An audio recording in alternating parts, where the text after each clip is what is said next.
Poncho, a ver. Siempre riesgo, Cuca. Prepárate para una jornada seguramente movida. Para días movidos vas a tener lo que en el sector financiero se llama volatilidad. Estaba mirando, el dólar está exactamente igual que ayer en este momento, 1.380 Banco Nación. Veremos en un rato. Los bonos están cayendo, hay ruido político, hay ruido económico. Vamos a ver por qué es lo que está pasando hasta ahora.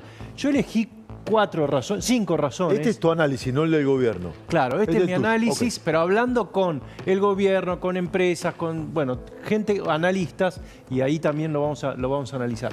Lo primero, esta época es estacionalmente de menos liquidación de dólares.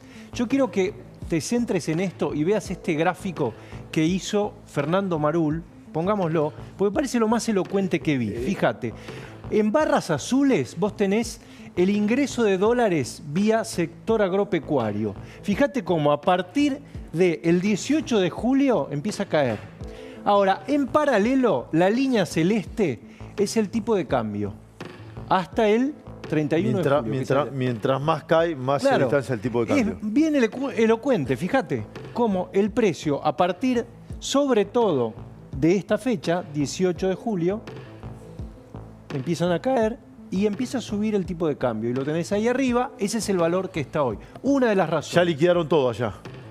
Sí, en general el agro liquida en esta época, queda un remanente, pero veremos también si el precio conviene. Bien. Estacionalidad de vacaciones, época de alta demanda. Ahora están terminando, esta es la Cambia dólares para irte de vacaciones. Claro, la gente va al dólar, pero además acá hay que sumarle, lo puse último, pero también ruido electoral. Los ahorristas en época electoral van a lo más seguro históricamente en la Argentina, que fue el dólar. Desarme de LEFIs y pesos dando vueltas, la letra fiscal de liquidez que tenían los bancos, que hace 2 semanas desarmaron, quedan todavía casi 2 billones de pesos dando vueltas, y eso puede ir al dólar o a precios. Por eso el gobierno está tratando de lo que se llama secar la plaza. Sí. Por ejemplo, hoy subió fuertemente los encajes. Hay tres bancos que fueron, básicamente, volvieron con los pesos al mercado, ¿no? Sí, esto es lo que dice el gobierno. En realidad, recordemos que es libre. Sí, no hay obligación de suscribir la deuda. Pero el gobierno apunta contra 3 bancos. El gobierno, igual que hace un año, siempre espera que los bancos respalden. Ahora, también hubo en los últimos días compras de bancos y empresas, compras de dólares. ¿Por qué? Porque con el dólar futuro, en los últimos 2 meses, perdieron. Entonces, con el cierre de este mes, hicieron una operación que hizo que compraran dólares. Entonces, esto también, por eso también le molesta al gobierno. Ahora, ¿cómo termina esto? Esto no sé cómo termina, pero hay una pulseada importante, sobre todo con los bancos, porque cuando vos le subís el encaje, eso hace que la tasa suba y seguramente ahí tenés también una pelea con los bancos. Entonces vas a tener un movimiento durante los próximos días. Bueno, te propongo, vamos a la mesa para hablar de esta Fausto Potorno también, para seguir con este tema, que sin duda es el tema del día. Fausto, querido, ¿cómo va? ¿Qué tal? ¿Cómo les va? Gustazo tenerte. Bueno, Pancho planteaba volatilidad. ¿Qué estás viendo en ese punto y también del traslado a precio, ¿no? Que siempre lo analizás muy bien? Mira, de traslado a precios no vimos nada todavía. Nada. Nada. La explicación de Pancho está perfecta. Son todos los factores que estamos evaluando nosotros en cuanto a suba del dólar. Y la verdad es que cuando uno dice, bueno, ¿y qué va a pasar? Bueno, el mes que viene, agosto, algunas cosas desaparecen. La demanda de dólares por aguinaldo, vacaciones, ese no va a estar. Pero el tema del agro va a seguir, porque allá agosto, si julio fue poca, agosto va a ser menos todavía. En general, ya a partir del 15 de agosto ya prácticamente no hay liquidación en el agro. Y recién te diría que septiembre, octubre va a poder empezar a haber una oferta más grande de exportaciones, no del agro, sino del sector energético. Que empieza a poder, una vez que empieza a levantar la temperatura, tiene capacidad para exportar. Con lo cual no me extrañaría que tengamos 1 o 2 meses todavía con cierta volatilidad.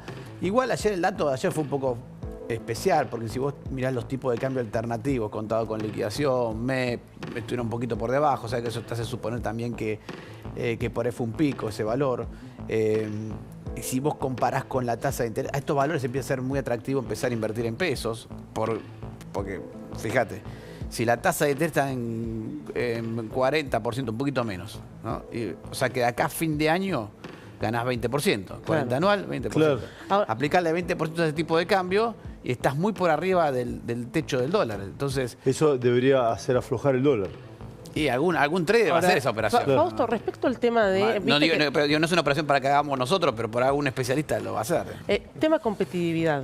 Lo decía ayer Pancho. Las empresas, o por lo menos digamos quienes exportan, ven atractivo este tipo de cambio. Esta discusión del dólar estaba atrasado, ahora está en 1.380. No, pero se desarma todo. ¿Podés esclarecer eso? Bueno, el tema del atraso o no atraso del tipo de cambio es histórico. Yo siempre dije, es una discusión al divino botón, porque una vez que el gobierno tiene equilibrio fiscal, no tiene mucha capacidad para intervenir en el tipo de cambio real. ¿Qué es el tipo de cambio real? El tipo de cambio real es el tipo de cambio ajustado por inflación, para hablarlo mal y pronto. O sea, si yo digo la convertibilidad era 1,1 el tipo de cambio nominal, el real, ¿cuál sería? Bueno, sería traer el valor del precio de la convertibilidad hoy, que sería 1.000 y algo, ¿no? Entonces, el tipo de cambio real, cuando sí se habla de que está barato, que está caro, que está apreciado, depreciado, se está hablando del tipo de cambio real. Y en realidad eso lo sigue el mercado. El Estado no tiene mucha capacidad para hacer eso, excepto que tome mucha deuda afuera, que no está pasando, o que tenga un problema fiscal y que emita muchos pesos para financiar el déficit, pero si tiene equilibrio fiscal, es una decisión del mercado. Si además es barato o caro con respecto a qué también, ¿no? En general lo que haces con respecto a la historia, porque es lo único que se te ocurre. Es decir, si yo te digo, este vaso sale 50.000 pesos, es caro. ¿Con respecto a qué? Porque nunca valió 50.000 pesos un vaso. Bueno, estás comparando contra la historia. Lo mismo pasa con el tipo de cambio. Entonces, uno suele hacer un promedio histórico para decir, bueno, el tipo de cambio promedio histórico, ¿cuánto está? Si está por debajo de ese promedio histórico, está barato. Si está por arriba, ese promedio histórico está alto. Ese es el cálculo. Pero también hay que tener en cuenta una cosa. En general, si el país le va bien, el tipo de cambio tiende a estar más bien bajo que alto. Porque implica que está entrando capitales y que hay oferta de dólar. De la entrevista que dio ayer el equipo económico con Alejandro Fantino, uno infiere que van a hacer todo lo posible para que el dólar no suba, van a subir los encajes, si es necesario subir la tasa, secar la plaza de pesos. Eso, del lado de las empresas, preocupa, porque dice, esto va a impactar en menos actividad económica. Vos medís eso todos los meses. ¿Qué pensás? Y yo creo que sí. Que va a afectar. Va a impactar. A ver. Para te traduzcan para los brutos. ¿Quiere decir que se puede ingresar a un proceso recesivo?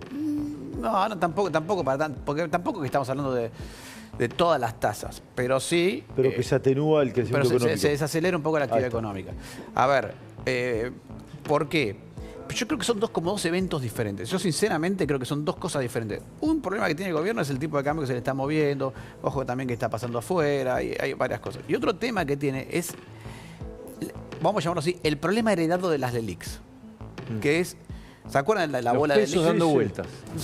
Esa bola de LELIQs, que el gobierno lo que hizo fue frenar, era una avalancha. Claro. Frenó la avalancha y quedó ahí. Pero quedó una bola de LELIQs que se convirtieron en LEFI, que ahora se convirtió en LECAPS. Que básicamente es el desarme de los pesos, o sea, pesos que se iban desarmando y que inyectan liquidez y eso repercute en la inflación. Exactamente. Entonces el gobierno dice, bueno, yo las LELIQ las convertí en LEFI. ¿Por qué las convertí de LELIQ a LEFI? Porque las LELIQ, los intereses los pagaba el Banco Central.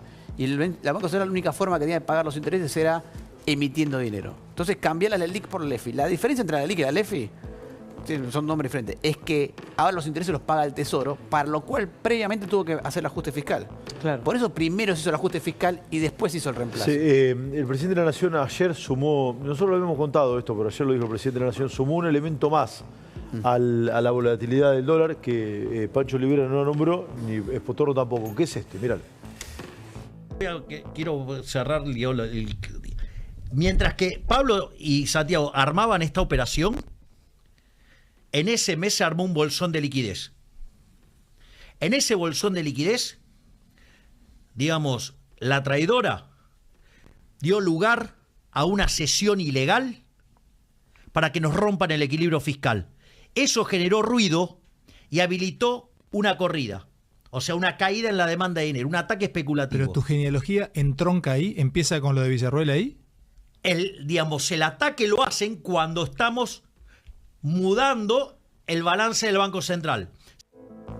Bueno, es decir, suma todo esto que planteaste vos también. Él dice haber permitido esa cesión con leyes que hacían subir el gasto público generó más incertidumbre hay que ver. Desconozco qué margen tenía Villarruel en ese caso de decir. Bueno, que esa es una lectura tema. política. Digamos, Claro. Pero es una lectura política del gobierno, sí. Sí, es una lectura política del gobierno. Tiene impacto también el paquete. Olvidémonos de la figura de la vicepresidenta por un momento. El impacto de del paquete fiscal, de las 3 leyes. ¿Sí? ¿Tiene algún tipo de correlato con esto o no, Fausto? Puede ser, a ver.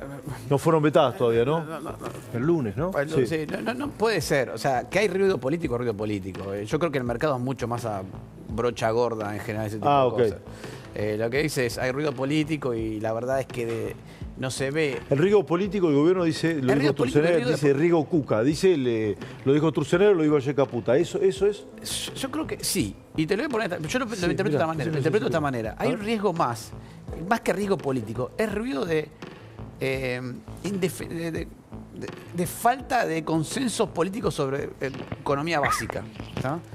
Y eso es lo que creo que genera más ruido. No es que vos decís, bueno, hay riesgo político porque puede venir A o B y hay diferentes políticas y no sabemos cuál es la política. Eso sería el riesgo político en cualquier parte del mundo. Acá el riesgo político surge porque no hay una propuesta. O sea, las propuestas que se tiraron son propuestas básicamente de romper equilibrios económicos básicos. Que decir, bueno, es como si yo en tu casa dijera, bueno, tengo que cuidar el mango porque este mes viene mal y venga uno de tus hijos, tu mujer, y diga, bueno, ¿sabes qué? Vamos a comprar un auto a cuotas que te rompe todo. No tiene sentido. Entonces, me parece que el problema no es solamente un riesgo político, es un riesgo político generado por una falta de consensos básicos. Claro, la oposición no tiene un consenso básico sobre el rumbo del país. Esto es. Ni siquiera ni siquiera, ojalá el rumbo del país, estamos como 500 kilómetros. Estamos hablando de, si te ingresas 100, gastas 100. Claro. Sí. Clarísimo. ¿Había otro momento para este famoso desarme de las LEFI que dejó pesos flotando? Vencían, justo, ¿no? Vencían. Claro, pero vos podrías haberlo renovado y para un momento de menos estacionalidad. Sí, esto ya me voy a meter en los creos. Yo creo que el gobierno tenía pensado originalmente salir del cepo y pensó que efectivamente con salida del cepo esto iba a generar un movimiento de mercado mucho más positivo de lo que generó y por eso estaban las LEFI planeadas para al final, para este momento.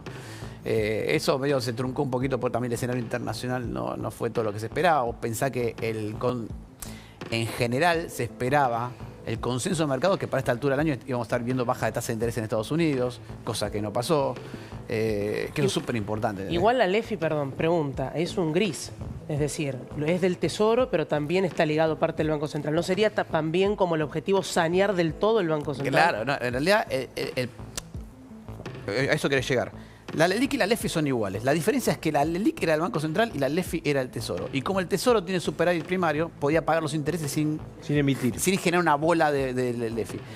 Al sacar las LEFI y cambiarlas por el LECAP, lo que quiso hacer el gobierno es estirar el plazo de vencimiento. Claro. Porque las LEFI y las LELIQ eran a un día. Sí, Llegó a los 30. Eso es lo que a los bancos les genera un problema de liquidez. Sí, también ignorar algo que yo lo veo con muchísima nitidez, que yo no sé si usar la palabra crisis, corrida, dígame usted cuál sería la palabra técnica, pero sin duda que hay una tendencia alcista del dólar desde hace 3 semanas, esto es absolutamente objetivo. Hay un sector de la política argentina que va a ver cualquier resquicio para entrar como con una manada de elefantes para tratar de golpear al gobierno. Y esto también es asociación a Macri también. Tenés que ver la entrevista que le hizo ayer Juan Pablo Barsky a Duhovne. Muy claro lo que planteó Duhovne. Ayer hasta algunos sectores de la oposición se sobregiraron sobre este tema. Renuncian en el equipo económico, se molieron el periodo electoral lo vas a tener se molieron a trompadas, se cae el gobierno. Es como que se pasaron 20 pueblos de un hecho objetivo y verificable que la suba del dólar, las lecturas o lo que trató de poner en marcha una suerte de maquinaria a la oposición para decir, bueno, este es el punto final del gobierno de Milei. Vos fíjate la cantidad de cosas que se dijeron ayer por fuera del dato objetivo de la suba del dólar y las razones que